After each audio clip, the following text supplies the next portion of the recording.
The young soldiers stopped for gas and immediately started mocking the attendant's accent. Typical redneck, they laughed.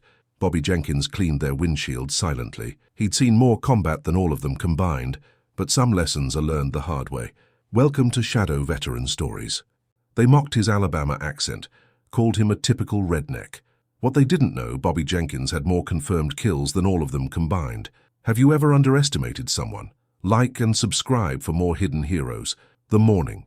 Sun beat down mercilessly on Highway 82, turning the asphalt into shimmering waves of heat. Bobby Jenkins had been working the day shift at Miller's Gas and Go for 3 years now, ever since he'd come back home to rural Alabama. At 45, he moved with the unhurried pace of a man who'd learned that most things in life weren't worth rushing. 4. His weathered hands pumped gas, cleaned windshields, and made small talk with travelers passing through on their way to somewhere else. Most folks were polite enough.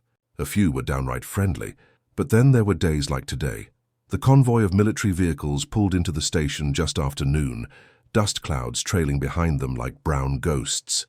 Bobby recognized the type immediately. Young soldiers, probably heading to or from Fort Rucker for training. They moved with the particular swagger of men who thought they knew everything about everything, especially about war. The first soldier out of the lead vehicle was a staff sergeant named Marcus Rivera, early 30s, chest puffed out, looking around the small gas station like he'd discovered some fascinating anthropological specimen. Behind him came 3 younger enlisted men, all of them carrying themselves like they owned the world. "Phil, are up," Rivera said, not bothering to make eye contact with Bobby. His tone carried the particular brand of condescension reserved for people he considered beneath his notice. "Yes, sir," Bobby replied in his soft Alabama drawl, the accent thick as honey in the humid air. "Y'all headed somewhere nice?" That's when the laughter started. "Listen to that," said Private Collins, a kid who couldn't have been more than 20. "Sounds like he's got a mouthful of marbles." "Typical redneck," Rivera chuckled, shaking his head. "Probably never been more than 50 miles from this gas station his whole life." Bobby kept working, methodically cleaning the windshield with smooth practice strokes. The glass reflected the sky, and for just a moment, he was somewhere else entirely. Somewhere with different dust, different heat, and different young men who'd learned too late that confidence wasn't the same thing as competence. "Bet this guy thinks the military is all about waving flags and shooting deer," said Specialist Martinez, the 3rd soldier. "Hey, Pops, you ever serve? Or were you too busy watching NASCAR?" The question hung in the air like the scent of gasoline and motor oil. Bobby finished with the windshield and walked around to start the gas pump. His movements were efficient, economical, the kind that came from years of doing the same job over and over. But there was something else in the way he moved, a precision. That didn't quite match the stereotype they'd built around him. "I served," Bobby said simply, not elaborating. Rivera snorted. "Yeah? What, like National Guard? Weekend warrior stuff?" "Army," Bobby replied, still not looking up from the pump. "Army? Huh?" Rivera's voice dripped with skepticism. "Let me guess, cook, supply, maybe motor pool if you were lucky." Bobby's hand paused on the pump handle for just a fraction of a second. 3 years of working this job, 3 years of biting his tongue, 3 years of letting people make their fair assumptions. Most days it didn't bother him. Today felt different. "Something like that," he said. Collins was scrolling through his phone, probably posting something about encountering authentic Alabama culture or some such nonsense. "This is exactly why I joined the military," he said loudly. "To get away from places like this. Dead-end towns full of dead-end people." The pump clicked off. Bobby replaced the nozzle and walked to Rivera's window. "That'll be $68.50. Rivera handed over a card, still smirking. "You know what your problem is, friend. No ambition, no drive. You're content to just exist. That's why places like this stay exactly the same forever." Bobby ran the card through the reader and handed it back. "Could be you're right," he said evenly. As the soldiers climbed back into their vehicles, Martinez called out the window. "Thanks for the life lesson, Gomer Pyle. Try not to get too wild tonight." Their laughter echoed across the empty lot as they pulled back onto the highway, heading north toward Montgomery. Bobby watched them go, then went back to his work. There were other customers to serve, other windows to clean, other assumptions to endure. But sometimes the universe has a way of providing teachable moments. 30 minutes later, Bobby was restocking the drink cooler when he heard the distant pop-pop-pop of gunfire. Living in rural Alabama, gunshots weren't exactly unusual. Could be hunters, could be someone target shooting on their property. But something about the rhythm of these shots, the spacing and intensity, made Bobby's old instincts kick in. He walked outside and looked north up Highway 82. In the distance, maybe 2 miles up the road, he could see vehicles stopped. Even from this distance, he could tell something was wrong. Traffic was backing up, cars were pulling over, and more shots were echoing across the Alabama countryside. Bobby went back inside and turned up the radio. The local news station was already picking up the story. Armed robbery at a roadside restaurant. Shots fired. Police en route but still 20 minutes away. Multiple casualties reported. Bobby looked at his truck parked behind the station, a beat-up Ford F-150 with 200,000 miles on it and a rifle rack in the back window. Most people assumed the rifle was for hunting deer. Most people assumed a lot of things about Bobby Jenkins. He grabbed his keys. The scene at Mama's kitchen was chaos. The same military convoy that had stopped at his station was pulled over on the shoulder, along with a dozen other vehicles. People were crouched behind cars, some crying, some shouting into cell phones. The restaurant sat about 200 yards back from the highway, and Bobby could see muzzle flashes from the windows. He parked behind the military vehicles and approached the soldiers. Rivera was on his radio, calling for backup, his earlier swagger, replaced by the focused intensity of a man dealing with a real crisis. "What's the situation?" Bobby asked. Rivera looked up, surprised to see the gas station attendant. "3 armed men hit the restaurant during lunch rush, took hostages. They've got high-powered rifles and they're not afraid to use them. We called for backup, but..." Another burst of gunfire erupted from the restaurant. Screams followed. "How many hostages?" Bobby asked. "Maybe 15, 20 people.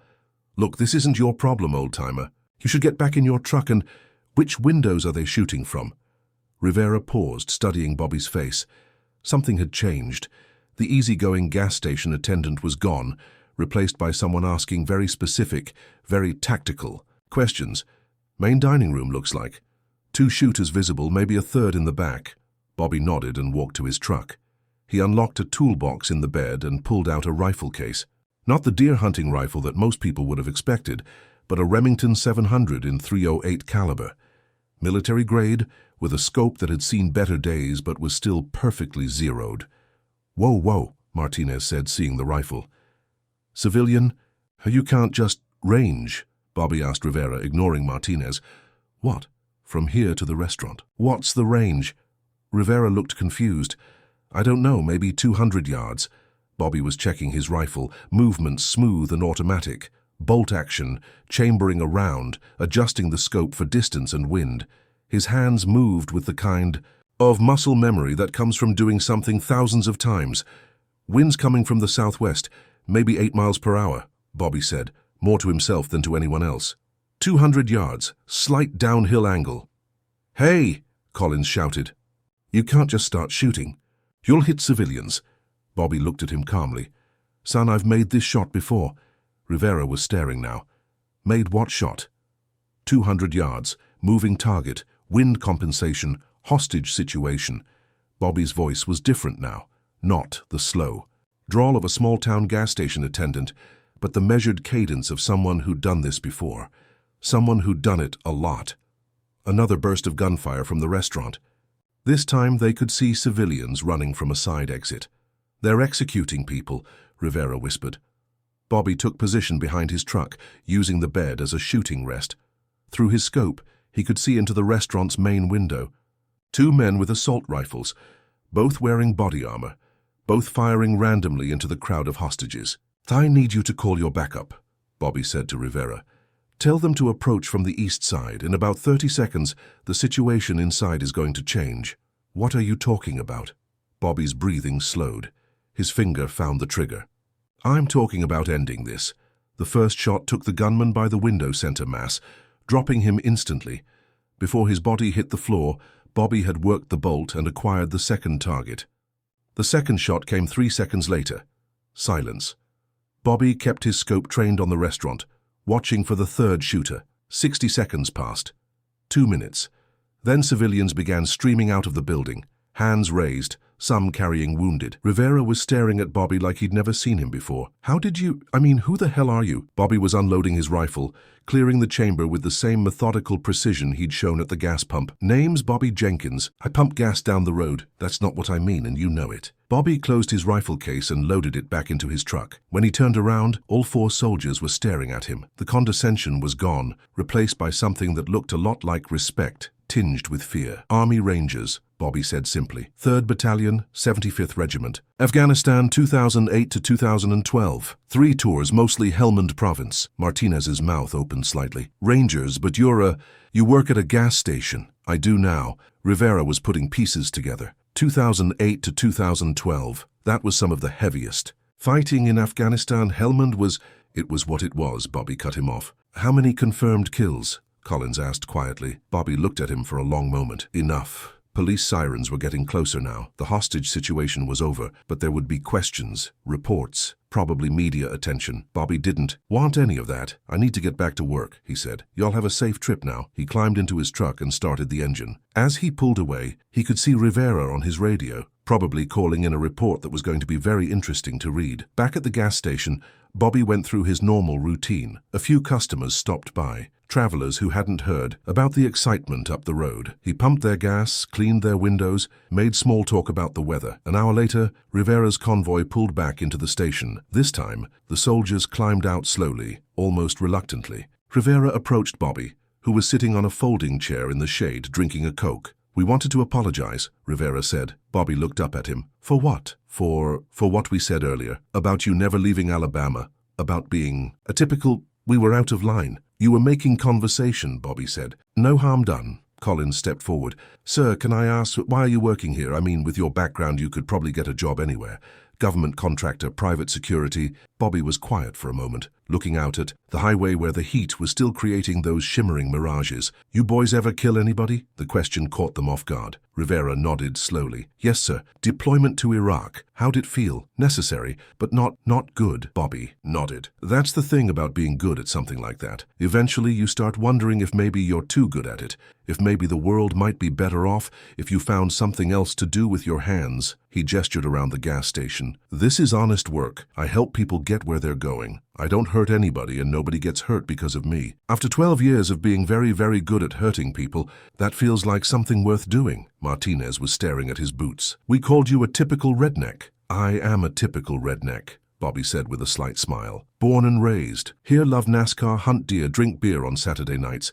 That doesn't mean I haven't seen other places and done other things. Rivera extended his hand. Staff Sergeant Marcus Rivera, 2nd Infantry Division. Bobby shook it. Bobby Jenkins, formerly Staff Sergeant Bobby Jenkins, 75th Ranger Regiment. Formerly? These days I'm just Bobby, and that's fine by me. As the convoy prepared to leave for the 2nd time, Collins approached Bobby one more time. Sergeant Jenkins, Mr. Jenkins, thank you for what you did today and for the lesson. What lesson's that? That you can't judge a book by its cover and that heroes don't always look like what you expect them to look like. Bobby watched them drive away again, this time without the laughter, without the mockery. He finished his Coke and went back to work. The local news station showed up an hour later, wanting to interview the Good Samaritan who'd helped end the hostage situation. Bobby told them he was just in the right place at the right time, that anybody would have done the same thing. He didn't mention the Rangers, didn't mention Afghanistan, didn't mention the 47 confirmed kills that had earned him a chest full of medals he kept in a box in his bedroom closet. That evening, as Bobby was closing up the station,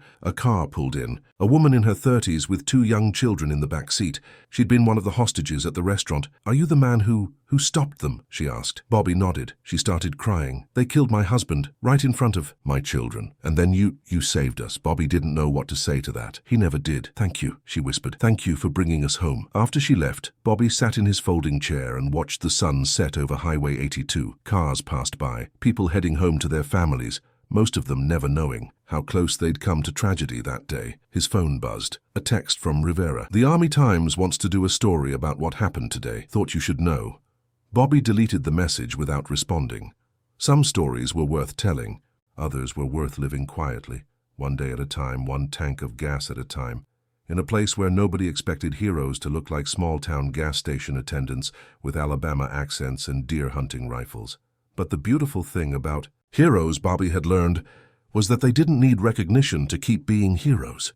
They just needed to keep showing up, keep doing the work, keep being ready for the moment when the world needed them again. And if that moment came with a side of sweet tea and friendly small talk, well, that was just fine by Bobby Jenkins. So, now I ask you, have you ever met someone like Bobby Jenkins? Someone you underestimated because of their accent, their job, or where they came from? Someone who turned out to be so much more than you expected? Share their story in the comments. Tell us about the hidden heroes in your community.